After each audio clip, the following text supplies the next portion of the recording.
안녕하세요. 오늘은 테넷이라는 영화에 대해서 한번 얘기를 해보겠습니다.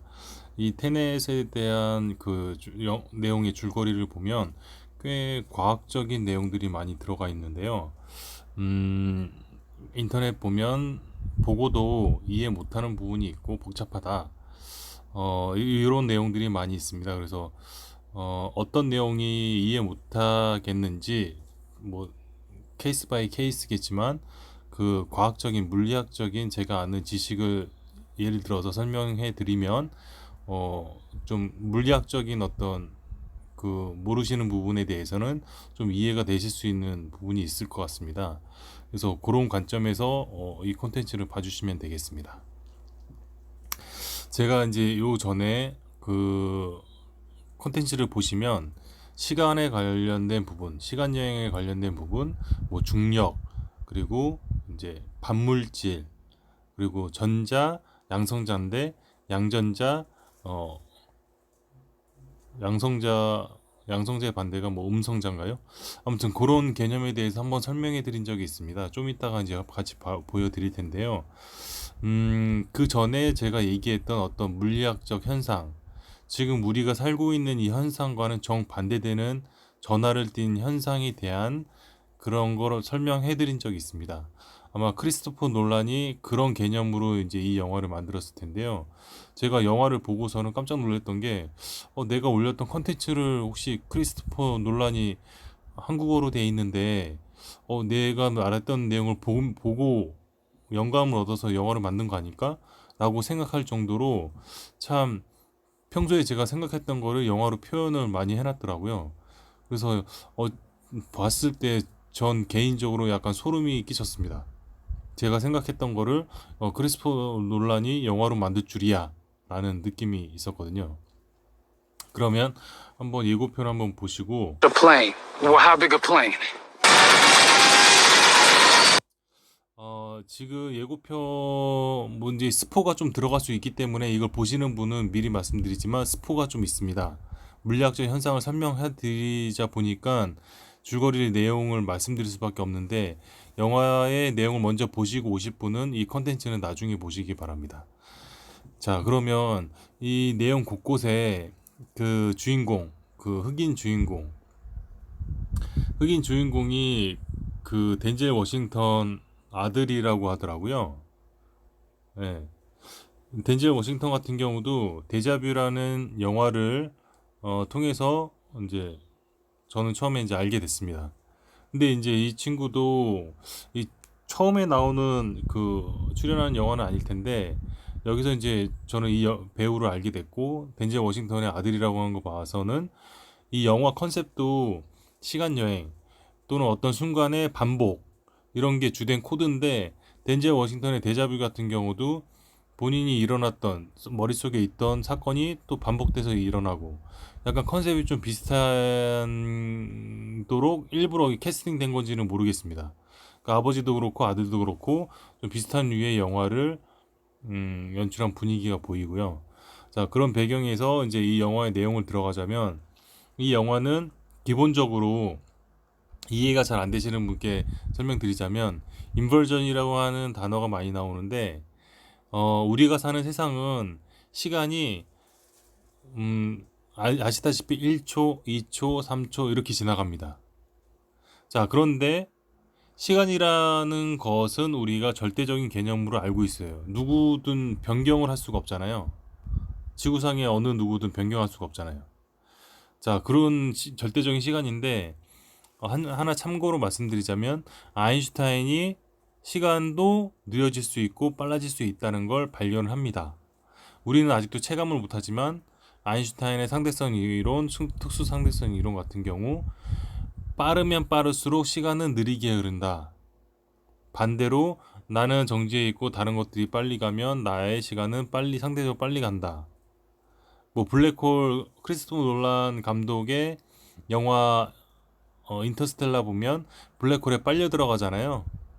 빨려 들어가서 그 엄청난 속도로 빨려 들어가는 그런 상황 또는 엄청난 속도와 똑같은 개념이 엄청난 중력도 엄청난 속도랑 같은 개념입니다. 가속도가 세지기 때문에 그러면 나는 속도가 빨라서 느려지지만 나 말고 약한 중력 속에 있는 사람들은 정상적인 시간, 즉 빠른 시간대를 이용하기 때문에 블랙홀을 갔다 오면 내 동료가 다 늙어 있는 겁니다. 그렇다시피 현재로서 시간은 유동적이다, 상대적이다라는 건 누구나 다 알고 있는 이제 상황입니다. 이제 크리스토퍼 놀란은 이 사람 참 과학적인 어떤 이런 추상적인 생각을 많이 하는 사람 중에 하나인 것 같은데, 한 발 더 나가서 자 그러면 시간 여행도 가능한 거 아니야? 자 그러면 아인슈타인이 말한 시간 여행은 블랙홀을 이용한 시간 여행인데, 이 사람은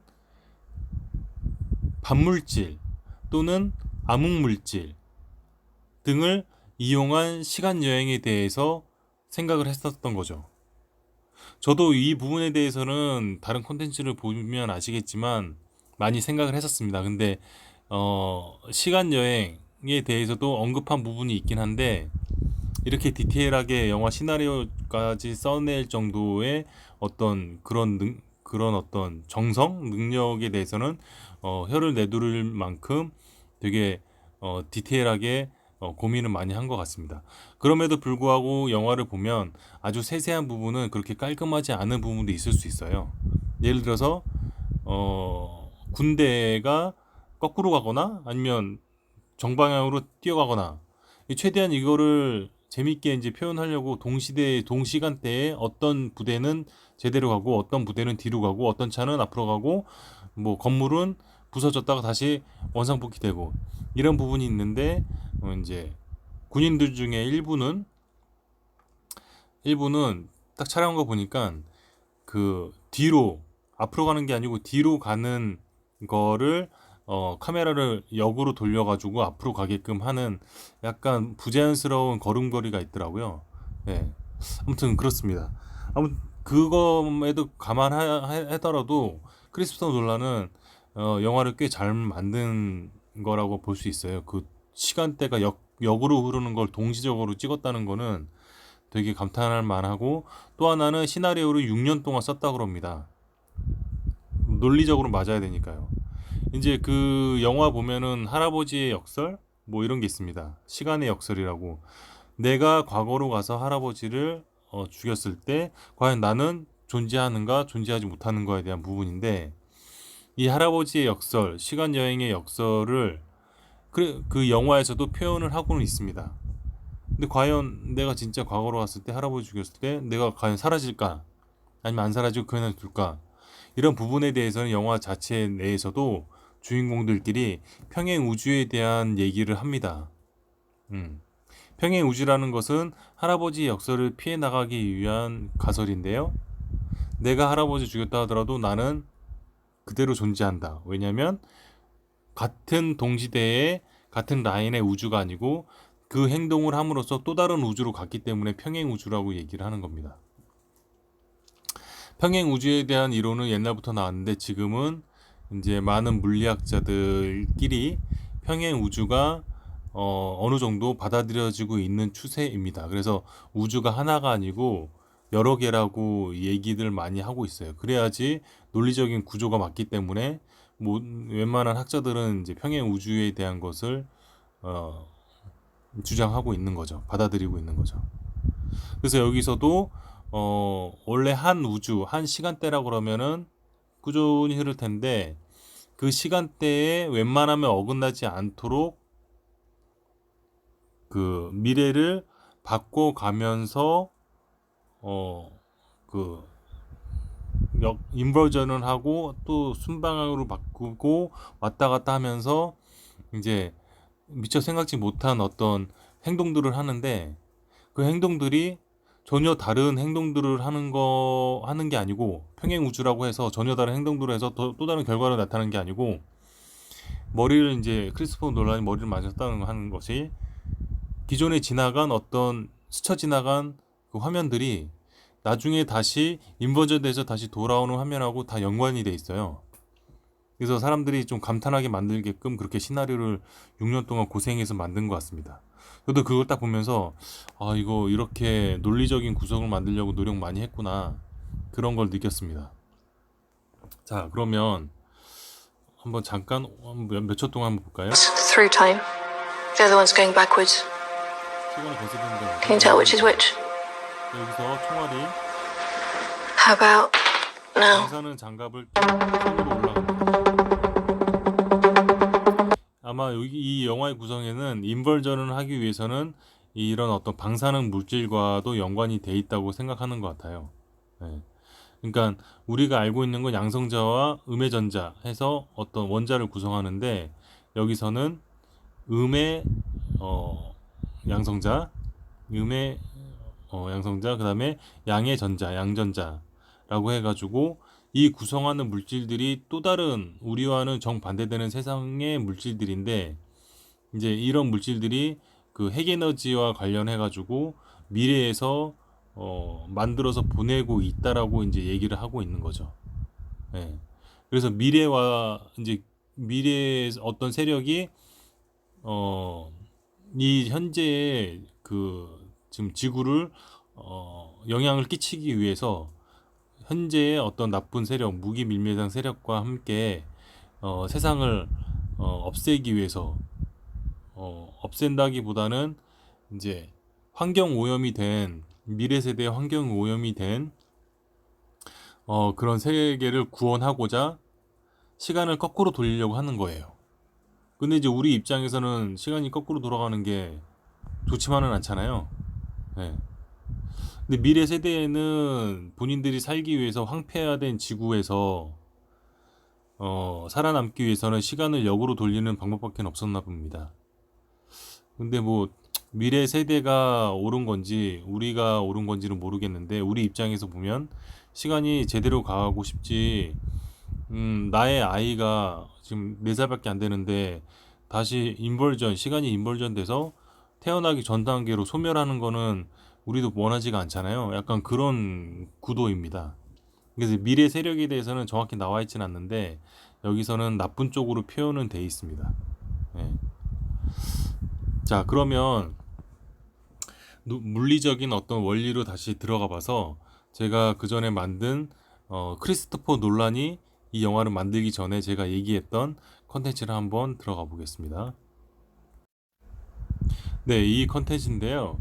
제가 만들 때 4차원 중력, 4차원 축, 시간, 중력, 에너지, 시간 여행 이 모든 건 연관이 돼 있다 해가지고 시간 여행이 가능하다는 거를 제가 그 추론으로 이 컨텐츠를 만든 거고 그 시간 여행이 가능하려면 시간이 거꾸로 가야 되는데 그 시간이 거꾸로 간다는 것에 대해서 설명을 하는 겁니다. 이게 다 에너지와 관련돼 있다고는 것이고 기존에 우리가 가지고 있는 중력은 이 지금 현재 중력에 의한 그 왜곡된 그 공간의 장이 지금 우리가 느끼는 절대적인 시간을 나타내는 거고 중력의 힘이 강해지거나 오히려 약해질 때 시간은 마찬가지로 반대로 흐를 수 있다는 겁니다.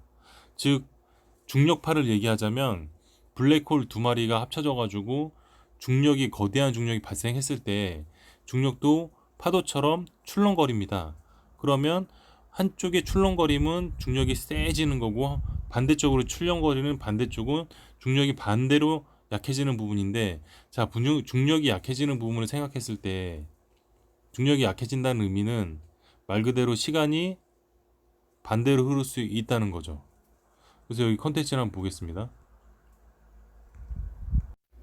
여기서 제가 설명한 게 이 공간상의 어떤 왜곡된 장, 즉 예를 들어서 미니 블랙홀이라든지 중력을 작은 공간 안에 강력하게 하게 되면 이 작은 공간 안에 내가 들어가면 시간이 되게 빠르게 지나간다는 겁니다.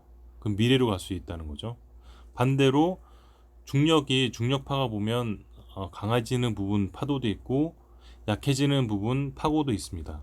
그렇다시피 강한 블랙홀 같은 어떤 공간도 만들 수 있지만 우리 중력보다 약한 중력을 만들 수도 있죠. 그러니까 플러스 중력이 있다면 마이너스 중력까지. 그 마이너스 중력을 만든 공간이 있다 그러면 그 공간으로 내가 들어가면 과거로도 갈 수 있다는 겁니다. 네, 이런 식으로 제가 설명을 했고 이 뒤쪽 보면 이것과 연관을 해서 반물질 음의 질량에 대해서도 설명했습니다. 그러니까 이 콘텐츠를 크리스토퍼 놀란이 본 거 아닌가 싶기도 해요. 삼짓한 게. 제가 설명드리고 하려고 원했던 거는 음의 질량, 즉 중력파. 중력은 질량이 있는 물질에서 중력이 발생하는 겁니다. 그러니까 질량이 있는 물질이 현재 우리 세계에서 고밀도, 밀도가 높게 질량이 크게 하게 되면 거기서 중력이 발생해서 지구 같은 중력, 태양 같은 중력, 블랙홀 같은 중력이 발생하는 겁니다. 그 안에 우리가 빨려 들어가면 당연히 우리는 미래로 가게 되는 거겠죠. 자, 반대로 음의 질량의 물질을 발견했다고 제가 어느 연구에서 본 것 같아요. 뭐 루비듐 같은 경우에 그 음의 질량을 발견했다. 예를 들어서 양전자, 음의 양성자라고 했을 때는 그게 음의 질량을 가질 수 있을 가능성이 크겠죠. 우리랑 전하가 반대로 돼 있으니까. 근데 전하가 반대로 됐다고 질량이 마이너스 질량 가지고 있다는 거는 또 생각해 봐야 될 문제인데, 아무튼 음의 질량이라고 하는 물질이 있을 경우에, 그게 반물질은 모르겠습니다. 그렇다는 경우는 중력이 반대로 작용한다는 겁니다. 자, 지구 같은 어떤 크기의 질량이 있다 그러면 양의 질량이, 우리 같은 양의 질량이 아니고 음의 질량이다 그러면 중력이 반대로 작용합니다.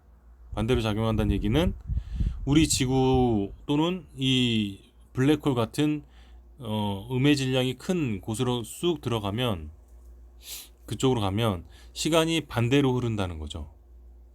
그러니까 오히려 밀어낼 수 있다는 겁니다. 즉 화이트홀과 같은 경우인데, 블랙홀로 들어갈 때는 시간이 엄청나게 빠르게 갔다가 오히려 화이트홀로 분출돼 나갈 때는 시간이 엄청 느리게 돼서 결국 시간이 블랙홀에서 빨리 갔다가 화이트홀에서는 느리게 가면 현재 시간으로 갈 수도 있을 것도 같습니다.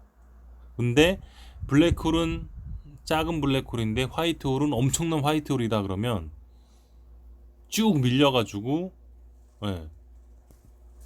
과거로도 갈 수 있는 그런 논리인 거죠. 크리스토퍼 놀란 같은 경우는. 자, 그런 개념입니다. 근데 이제 우리는 우주상의 거대한 공간을 생각하지만, 자, 이 공간을 작게 아까 제가 그림으로 보여드렸다시피 우리 방이라든가 우리 바로 마당에서 작게 만들어서 아주 작은 공간에 문 사이즈 정도의 공간으로 그런 어떤 공간의 중력장을 플러스로 바꾸고 마이너스 바꾼다 그러면 우리가 눈앞에 보는 앞에서 시간이 거꾸로도 갈 수도 있다는 얘기입니다. 만화 같은 얘기죠. 그래서 총알을 쐈는데 그 공간의 장을 반대로 돌려서 다시 총알이 총 속으로 들어오게끔도 만들 수 있다는 얘기입니다. 그렇다는 얘기는 이제 영화에서는 엔트로피를 반대로 돌린다 이런 얘기를 했는데, 결국 엔트로피를 반대로 돌린다는 얘기는 공기가 확산하잖아요. 그 확산된 공기를 반대로 모이게 한다. 그런 경우는 입자 하나마다 에너지를 가해서 모이게 한다라고는 하는데, 그거는 엄청나게 디테일한 부분인 거죠. 어떻게 입자 하나를 다 옮겨가지고 그거를 다 합니까? 네. 자, 그러면 영화 속에서 뭐 연기도 다 모이고 차도 뒤로 가고 어? 차도 뒤로 가고 뭐 건물이 폭파됐는데 폭파된 건물도 다시 붙고 하는 것들을 일일이 다 그걸 에너지를 주입해 가지고 다 뒤로 붙는다는 거는, 그거는 조금 이제 힘든 부분이고요. 물리학적으로. 네, 그건 좀 맞지 않는 것 같고, 제가 생각했다시피 물질의 종류를 변경시키는 거죠. 그러니까 지금 현재 우리가 같이 공존하고 있는 양의 질량 체계가 아니고 음의 질량 체계로 전환시키면 알아서 우리 공간이 반대로 움직인다는 겁니다. 네. 근데 그거는 우리가 경험을 하지 못했기 때문에 상상을 해야겠죠. 네. 제가 상상한 것이 아까 말씀드렸다시피 시간을 미래로도 갈 수 있고 과거로도 갈 수 있다. 중력만 우리가 조절할 수 있다면, 음의 질량, 마이너스 질량, 플러스 질량만 우리가 조절할 수 있다면, 예, 그런 부분인 거고, 크리스토퍼 놀란도 시간을 과거로도 갈 수 있고 현재로도 갈 수 있다. 자, 어떻게 하면 전화를 바꾸면, 네, 그렇게 하는데, 제가 보기에는 전화를 바꾸는 것만으로는 부족하고, 이제 질량의 음의 질량을 양의 질량으로 바꾼다거나 양의 질량을 음의 질량으로 바꿀 수 있는 무언가의 장치를 개발을 해야 그게 가능할 것으로 보입니다. 어떻게 보면은 이제 비슷한 개념인 거죠. 그래서 영화에서 봤을 때 이제 설명을 드리자면, 많은 분들이 이제 헷갈려 하실 수 있어요. 예를 들어서 그 중반 부분에서 어떤 부대가 갑자기 나오더니 이 시간 여행에 대한 것을 잘 알고 있는 음, 이제 부대원들이 막 몰려오잖아요. 그때 이제 주인공이 여자를 구하기 위해서 다시 인버전 그 지구로 다시 간다고 했을 때 조심하라고 몇 가지 얘기를 했잖아요. 자기와 나 자신을 만나지 말아라, 뭐 접촉하지 말아라, 이런 얘기를 했는데, 그 얘기는 어떤 근거로 얘기한 것 같냐면, 이 반물질 같은 경우, 음의 질량 같은 경우 양의 질량을 만나면 그게 에너지가 서로 융합해가지고 폭발을 일으킵니다. 예, 반물질 폭발 반응하고 비슷한 케이스인 거죠. 그리고 소멸을 하게 돼요. 양전자, 음전자가 만나면 소멸을 한다거나 아무튼 그렇게 알고 있거든요. 그래서 그 일정 공간 안에 물질 없는 공간에 어떤 에너지를 쫙 주입하면 양전자가 튀어나거나 음전자가 튀어나옵니다. 반대쪽으로는 또 음전자나 양전자, 반대인 그 전하인, 반대인 질량인 애들이 튀어나오는데, 그렇게 각각 입자인데 걔네를 합쳐놓으면 소멸해 버려요. 그래서 원래의 내가 있고 인벌전된 또 다른 내가 있을 때 같이 만나버리면 소멸해서 그냥 거다란 에너지로 분산된 핵폭발 같은 거다란 에너지로 그냥 소멸하게 되는 그런 컨셉인 겁니다. 그래서 주인공이 다시 인벌전된 곳으로 갔을 때 서로 자신과 싸우잖아요. 그때도 내가 이 사람인지 모르고서 싸웠는데, 예, 마주치지 못하도록, 예, 만약에 그게 합치게 된다 그러면 이제 소멸되는 거, 죽는 거겠죠. 예. 그리고 그것을 어느 정도 차단하기 위해서 그 인벌전 기구가 있는 그 공간은 차단벽이 있습니다. 유리벽. 그건 어떤 기술로 막아놨겠죠. 예, 가시적으로는 보이지만 실제 둘이 반응하지 못하게 막아놨겠죠. 어떤 통로, 그 인벌전 기구를 통해서만 갈 수 있도록 인벌전된 세계는, 예, 그런 어떤 장치를 마련한 것 같습니다. 그 물리적인 어떤 이론을 깨지 않기 위해서. 그래서 이제 이해 안 되시는 분들은 음의 질량과 양의 질량이 만나면 소멸한다는 어떤 그런 물리학적인 이론을 바탕으로 이 영화가 만들어졌기 때문에 나와 모든 게 반대된 입자들, 성질이 반대된 그런 세계가 또 있다. 거기로 오고 가고 하는 그런 영화라고 보시면 되겠습니다. 그리고 나와 우리 세상과 정반대되는 성질의 어떤 공간이 있는데, 그 공간으로 가면 모든 게 반대이기 때문에 시간도 거꾸로 간다는 얘기입니다. 예. 예를 들어서 이제 이 전자가 시계 방향으로 돌았다 그러면 이제 양전자는 시계 반대 방향으로 돌거나 모든 행동을 반대로 한다는 거죠. 근데 그런 개념으로 보면 되겠습니다. 그래서 또 이해 안 될 수 있는 부분이 그렇게 서로 마주치면 소멸된다. 그래서 여주인공도 마지막에 그 바다의 보트에서 빠지잖아요. 내가 나를 못 알아채고 만나지 않게끔 하려고 이제 빠지는 겁니다. 그리고 또 하나는 이제 뭐 할아버지 역설 뭐 이런 거를 살짝 가미를 한 것 같은데, 내가 내 자신을 알아채게 된 경우에 세상이 뒤틀릴 수 있다. 뭐 이런 컨셉을 집어넣은 것 같아요. 그래서 과거의 나가 나 자신을 못 알아보도록, 예, 계속 그렇게 남기도록 그렇게 해야 된다는 어떤 컨셉을 영화에서 잡은 것 같은데, 굳이 그렇게 할 필요가 있나 모르겠어요. 평행 우주까지 얘기하면 뭐 어차피 알더라도 그건 또 다른 우주로 재창조되는 거거든요.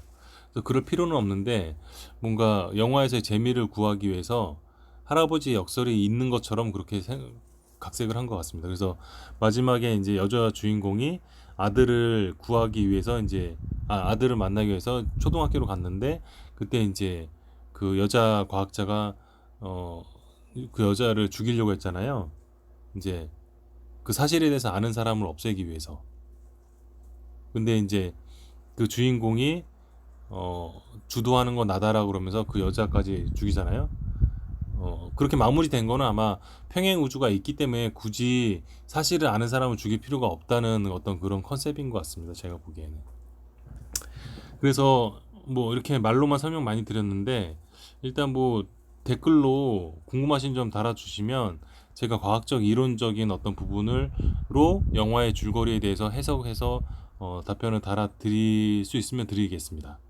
그래서 제가 영화 보고서 깜짝 놀랐던 게 최근에 만든 콘텐츠를 크리스토퍼 논란이 보진 않았겠지만 정말 이런 구성이라든가 이런 추상적인 컨셉을 똑같이 잡아서 시간 여행이 가능한 것을 표현했다는 게 참 뜻깊었습니다. 영화 보고서 잘 봤다는 생각을 하게 됐습니다. 자, 그러면 여기까지 하겠습니다. 감사합니다.